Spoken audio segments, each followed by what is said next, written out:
Praise the Lord, hallelujah. खुदा का शुक्र करते हैं आज के अच्छे समय के लिए, उसकी दया, उसकी मोहब्बत के लिए। उसने फिर एक बार हमें ये अच्छा मौका दिया कि हम उसकी हज़ूरी में आएँ और जो ये हमें खुदा ने ज़रिया दिया है, इसके द्वारा हम खुदा के वचनों को सीख सकें। इसके लिए खुदा का शुक्र करते हैं।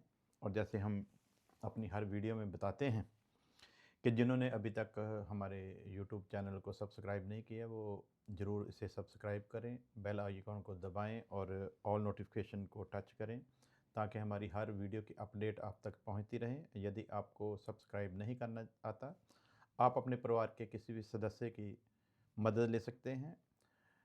वचन जब आप सुनते हैं, कमेंट ज़रूर करें क्या आपको सीखने को मिला, और कहाँ पर कोई ऐसा सवाल है जो क्लियर नहीं हुआ, आप कमेंट बॉक्स में लिख सकते हैं। और यदि आपका कोई और भी सवाल हो या कोई प्रार्थना की रिक्वेस्ट हो, वो भी आप कमेंट बॉक्स में लिख सकते हैं। हम अपनी प्रार्थना में आपको हमेशा याद रखेंगे। और उसके बाद आप, जैसे आप तक ये मैसेज पहुंचा, आप दूसरों तक पहुंचाएं। ये भी एक बहुत बड़ी सेवा है। इसलिए आप वीडियो को ज़रूर लोगों तक शेयर करें, लाइक करें।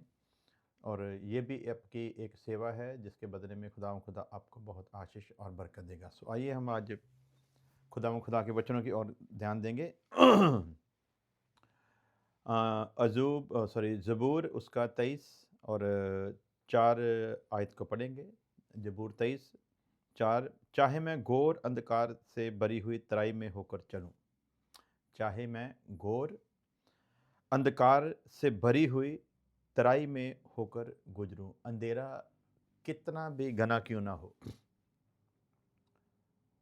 हर निराशा में पड़े हुए इंसान के लिए खुदा का वचन है, और ये वचन हमारी दलेरी के लिए है।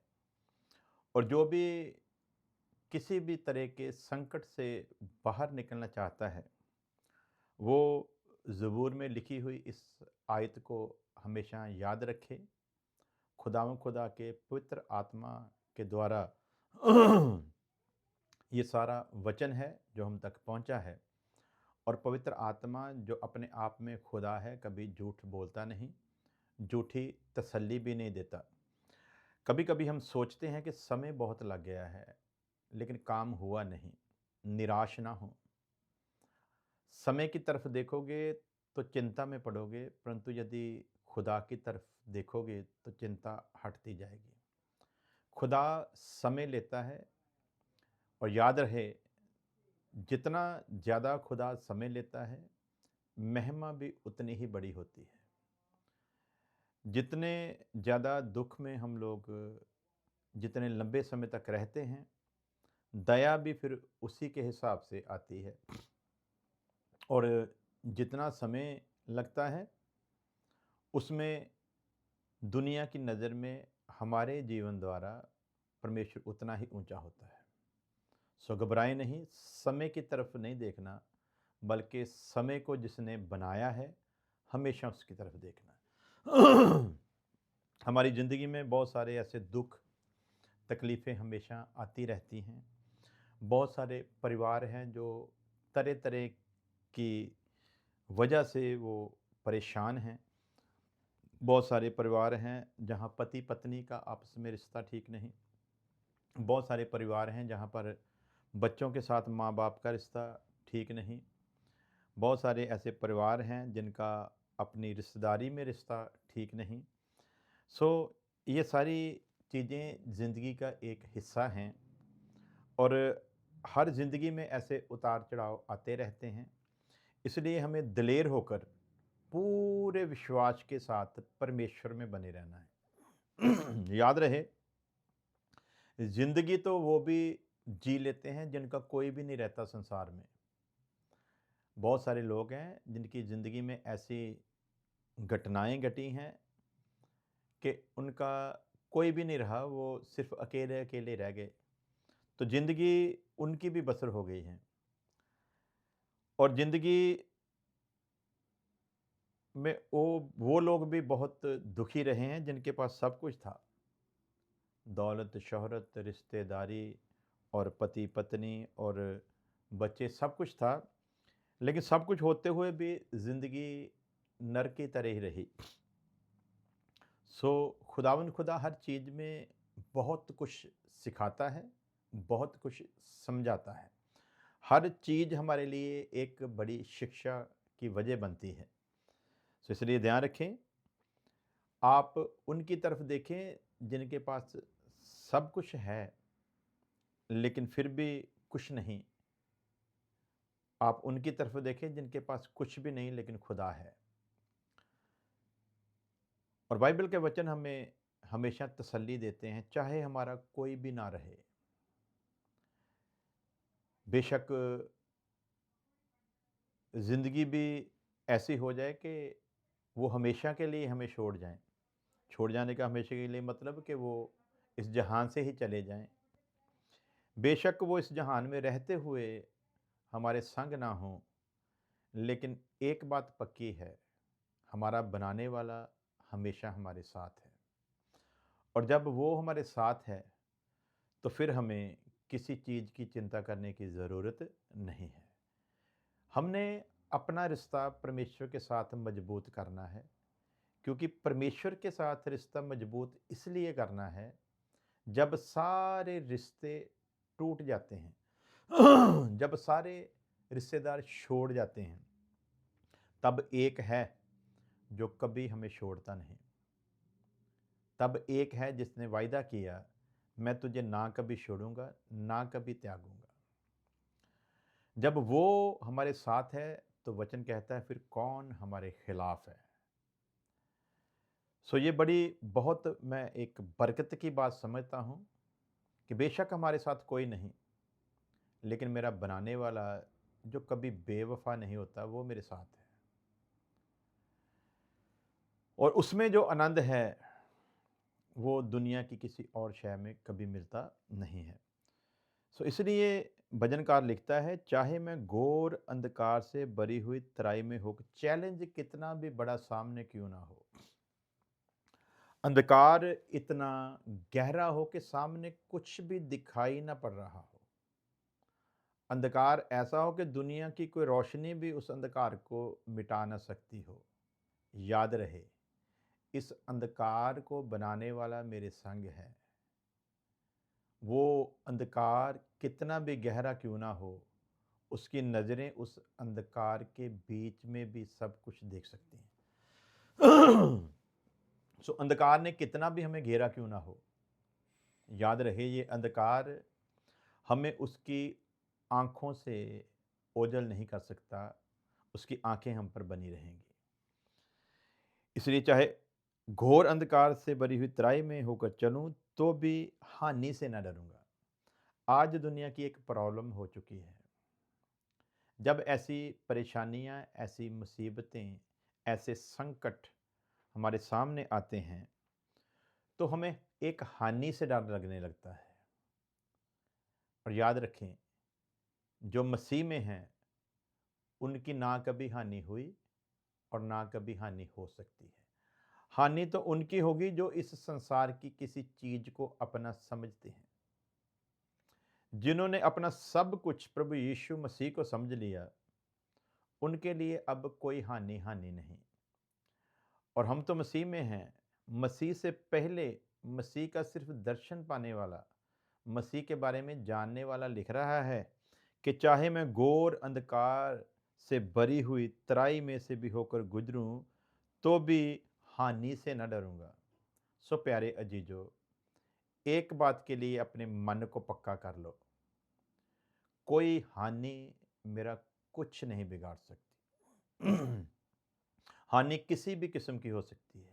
आप मसीह में हैं, हो सकता है आपका पति आपके साथ चलना ना चाहता हो सकता है आपकी पत्नी आपके साथ चलना ना चाहती हो सकता है आपका माँ-बाप आपके साथ ना चलना चाहता हो सकता है आपके बच्चे आपके साथ ना चलना चाहते हों। हालात कैसे भी हो सकते हैं। बेशक ये सभी आपके साथ चलना ना चाहते हों, लेकिन एक है जो हमेशा आपके साथ चलना चाहता है। तो फिर हमें उसी के संग चलने की सबसे पहले ज़िंदगी में पहल करनी चाहिए, जो हमारे हर हालात में हमारे साथ चलना चाहता है। और जब उसके साथ चलेंगे तो फिर जो हमारे साथ नहीं चलना चाहते थे, जब उसके साथ चलेंगे जो हर हाल में हमारे साथ चलता है, जब उसके साथ चलेंगे तो जो हमारे संग नहीं चलना चाहते थे ना, वो उनको भी एक दिन हमारे संग चलाएगा। इसके साथ एक और दिलेरी का वचन याद रखें। जैसा मैं अक्सर कहता हूँ शद्रक मेशक अबेदनगो, उन्होंने कहा कि हमारा खुदा हमें बचाए चाहे ना बचाए। पहले उन्होंने कहा कि हमारा खुदा हमें बचाने की कुदरत रखता है।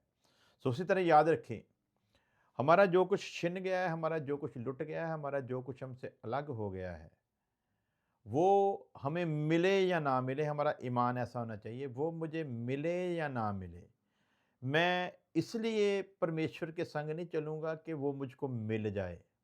मैं तो भी परमेश्वर के संग वफ़ादार रहूँगा, यदि वो मुझे ना भी मिले। और याद रखें, जो ऐसा मन लेकर परमेश्वर में चलते हैं, परमेश्वर ज़रूर उन पर अपना रहम करता है। और उनको जब परमेश्वर आशीष देता है, उनका खोया हुआ सब कुछ जब परमेश्वर लौटा देता है, तो उनके जीवन से परमेश्वर जितना खुश होता है, उतना खुश परमेश्वर उनके जीवन से कभी नहीं होता, जो सिर्फ़ इसलिए परमेश्वर को मानते हैं कि हमारी मनोकामना, हमारी मुराद या जो कुछ हम चाहते हैं, परमेश्वर उसे पूरा कर दे। सो इसलिए ध्यान क्या देना है? मैं जो चाहता हूँ मेरे साथ वैसा हो या ना हो, मुझे कोई फ़िक्र नहीं, क्योंकि सर्वशक्तिमान मेरे साथ है।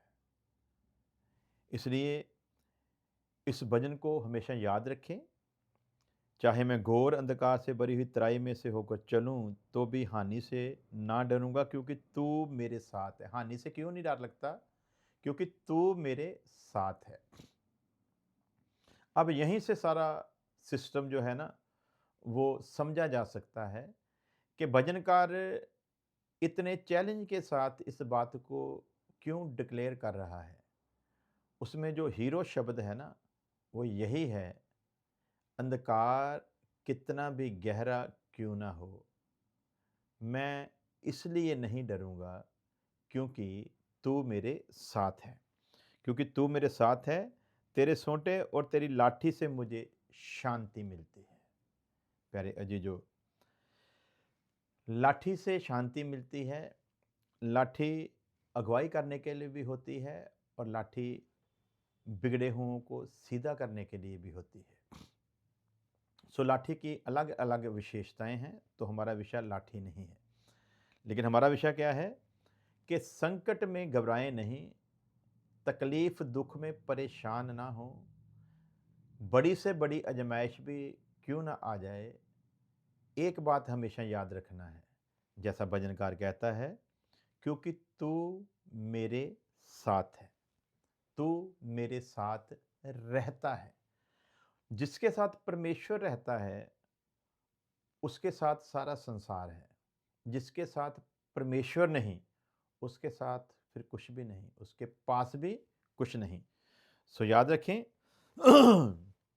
जैसा भजनकार ने कहा है, तो भी मैं हानि से ना डरूंगा। हानि से इसलिए नहीं डरूंगा क्योंकि तू मेरे साथ रहता है। और जिनके साथ परमेश्वर रहता है, वो हमेशा हौसले बुलंद रखते हैं। और जैसा हम एक और वचन को देखते हैं अजूब के जीवन के ऊपर, कि हमने दाऊद के जीवन के ऊपर तो देख लिया कि दाऊद का कितना बड़ा दावा है। उसके बाद अजूब के जीवन को देखते हैं। जब अजूब की ज़िंदगी को हम ध्यान देते हैं, तो हमारे सामने एक बात खुलकर आती है। अजूब 23:10 को जब हम पढ़ते हैं, और जब वह मुझे ता लेगा, तब मैं सोने के समान निकलूँगा। जब वो मुझे ता लेगा, तब मैं सोने के समान निकलूँगा। इसकी पूरी आयत में ऐसा ऐसे लिखा है, अय्यूब ने कहा, परंतु वह जानता है कि मैं कैसी चाल चला हूँ। विचार हमेशा इस बात पर करो, परमेश्वर तो अपने वायदे का सच्चा है, मैं उसके साथ कैसी चाल चला हूँ। सुख में तो हर कोई परमेश्वर के साथ चलना पसंद करता है। परमेश्वर उनसे खुश नहीं जो सुख में उसके साथ चलते हैं। परमेश्वर उनसे खुश है जो दुख में परमेश्वर के साथ चलने के लिए हमेशा तैयार रहते हैं।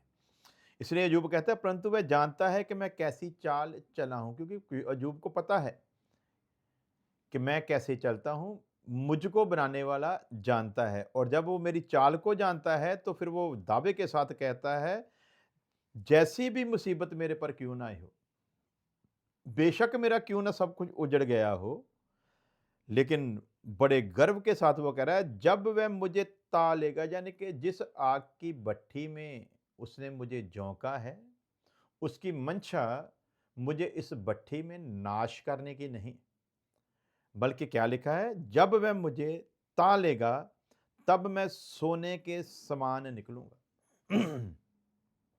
सो यदि हम चाहते हैं कि हम सोने के समान, बल्कि खालिस सोने के समान निकलें, तो आइए अपने आप को परमेश्वर के सुपुर्द करें। कभी दुआ मत करें कि मुझे आग की भट्ठी में न जाने देना, बल्कि अय्यूब बड़े फ़क्र के साथ कह रहा है, जब वह मुझे ता लेगा, मैं सोने के समान निकलूंगा। सो अय्यूब इस बात को भली-भांति जानता है, ये जो परीक्षा, ये जो सतावट, ये जो संकट मुझ पर आ पड़ा है, ये मेरी हानि के लिए नहीं, बल्कि परमेश्वर मेरे नाम को दुनिया के सामने लाना चाहता है कि कोई अय्यूब है जो मेरी नज़र में धर्मी है। कोई अय्यूब है जिस पर परमेश्वर खुद मोहर लगा रहा है। प्यारे अजीजों, इस बात को याद रखें हमेशा। अय्यूब, परमेश्वर जिस पर मोहर लगाता है, अय्यूब का सब कुछ उजड़ चुका है, लेकिन फिर भी वो कहता है, जब वो मुझे ता लेगा तो मैं सोने के समान निकलूंगा। तो क्या कुछ हुआ इसके साथ? टोटल बिजनेस नष्ट हो चुका है। सारा कारोबार, सारी खेती बाड़ी का काम, सारा पशु का काम, सब कुछ नष्ट हो गया। बच्चे भी मर चुके हैं।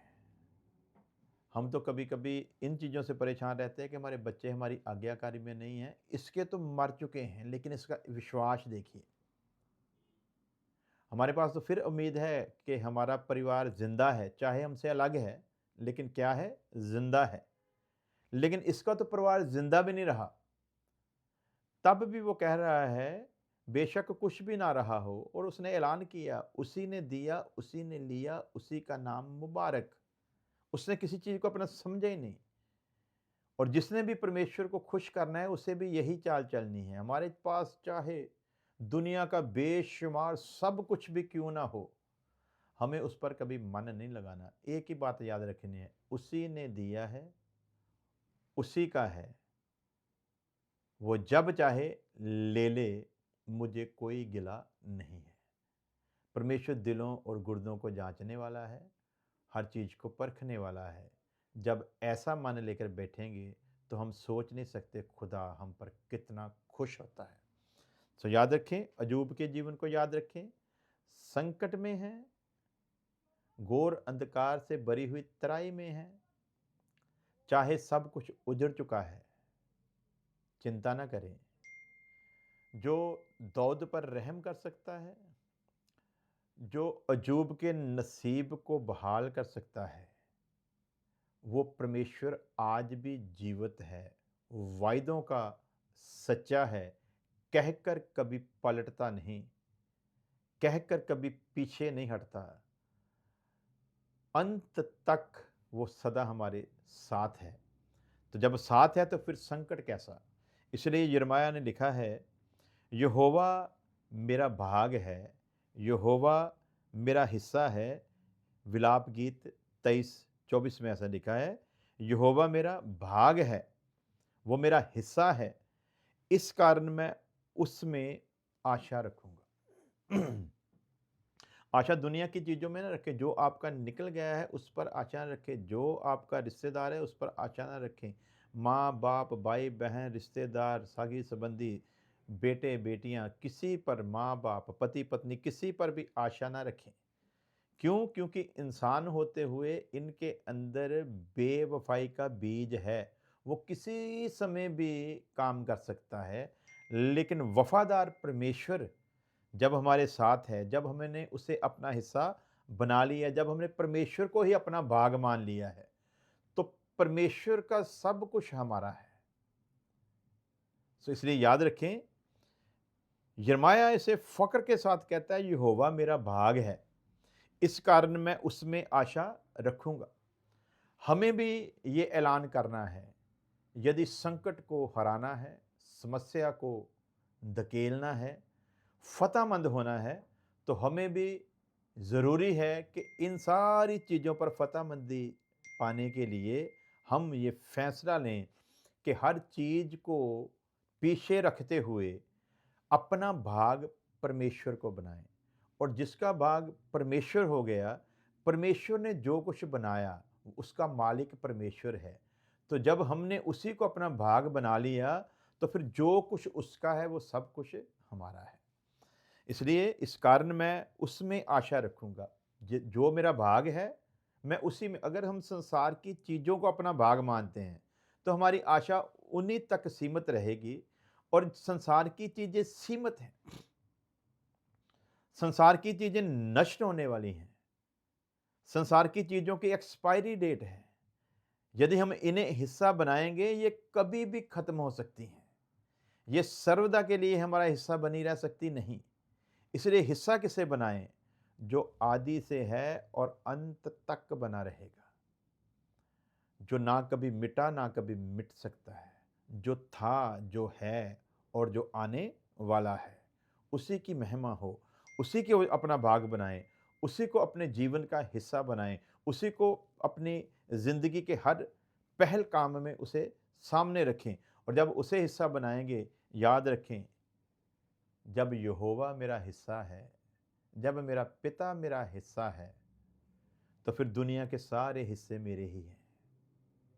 यदि यहोवा, यदि मेरा पिता मेरा हिस्सा नहीं, तो मेरा हिस्सा, जिसे मैं अपना हिस्सा समझता हूँ, वो भी फिर मेरा हिस्सा नहीं रहेगा। इसलिए यिर्मयाह की इस बात को हमेशा याद रखें। दो और लोगों के जीवन पर गौर करते हुए फिर हम प्रार्थना करेंगे। योना के जीवन को देखें। मैं फिर कहूँगा, समस्या से हारे ना। समस्या के लिए आप खुद समस्या बन जाएं, ये परमेश्वर चाहता है। मैं बहुत बार उदाहरण देता हूँ कि प्रभु यीशु मसीह ने कहा कि यदि तुम में राई के दाने जैसा विश्वास भी हो, तो पहाड़ को कहो कि सरक जा, तो वो सरक जाएगा। पहाड़ को कहो यहाँ से उठ और समुद्र में जा गिर, वो हो जाएगा। सो ये प्रभु ने कहा जो विश्वास करने वाले हैं उनके लिए, कि यदि राई के दाने जैसा भी। लेकिन मैं इसको और पवित्र आत्मा की प्रेरणा से बताता हूँ लोगों में, कि अब विश्वास, उसने राई के दाने के विश्वास की बात की है। जिनमें राई के दाने के विश्वास है वो ये कहें। लेकिन जिनका विश्वास राई के दाने से बढ़ चुका है, जिनका विश्वास और बड़ा हो चुका है, जिनका विश्वास जितना बड़ा परमेश्वर है उतना बड़ा हो चुका है, उन्हें पहाड़ को ये कहने की ज़रूरत नहीं कि उठ जा, सरक जा। उन्हें ये कहने की ज़रूरत है कि ए पहाड़, तेरी मेरे सामने औकात क्या है? मेरे विश्वास के आगे तू है क्या? मैं विश्वास में इतना ऊंचा उठ चुका हूँ जितना ऊंचा मेरा परमेश्वर है। और जहाँ से मेरा परमेश्वर सब कुछ देखता है, मैं भी विश्वास में उस हद तक पहुँच चुका हूँ। इसलिए अब तू मुझे पहाड़ पहाड़ नहीं दिखाई दे रहा, बल्कि खुदा ने मेरे ईमान के कद को इतना ऊंचा किया है कि मैं तुझ पर पैर रखकर तुझे रौंदते हुए तेरे पार जाऊंगा। सो समस्या रूपी पहाड़ जो हमारे सामने खड़ा है ना, इसी के लिए अगर प्रार्थना करते रहेंगे तो खुदा को कभी खुश नहीं कर पाएंगे। अब बंद करें, बुराई के दाने के जितना विश्वास न रखें, उस विश्वास से ऊपर उठें। अब बंद करें कि पहाड़ सरक जा। अब पहाड़ को शर्मिंदा करने वाला ईमान अपने आप में लाएं। तो पहाड़ को कहने की ज़रूरत नहीं, बल्कि हम, पहाड़ बेशक वहाँ का वहीं रहे, समस्या वहीं रहे, समस्या के ऊपर पैर रखकर आगे निकलो। समस्या पीछे रहकर सोचती रहे कि ये कैसा इंसान था जिसे मैं रोक नहीं पाई। प्यारे अजीजों, संकट कैसा भी हो, योना कहता है, मैंने संकट में पड़े हुए यहोवा की दुहाई दी। इस पर संकट परमेश्वर क्यों लेकर आया? यदि गौर करेंगे तो मैं कभी भी ऐसा सोचता हूँ, ये बंदा परमेश्वर को बड़ी बारीकी से जानने वाला तो था, लेकिन परमेश्वर इसे जैसा बनाना चाहता था वैसा ये बन नहीं पाया। तो अब परमेश्वर इसे दुनिया के सामने पेश करना चाहता है, दुनिया के सामने इसकी गवाही रखना चाहता है। इसलिए परमेश्वर ने इसे एक ऐसे संकट में जाने दिया। और उस संकट में पड़े हुए ये कह रहा है, योना ने कहा मैंने संकट में पड़े हुए यहोवा की दुहाई दी। इसका मतलब पहले कभी इसने इस किस्म की परमेश्वर के आगे दुहाई नहीं दी थी।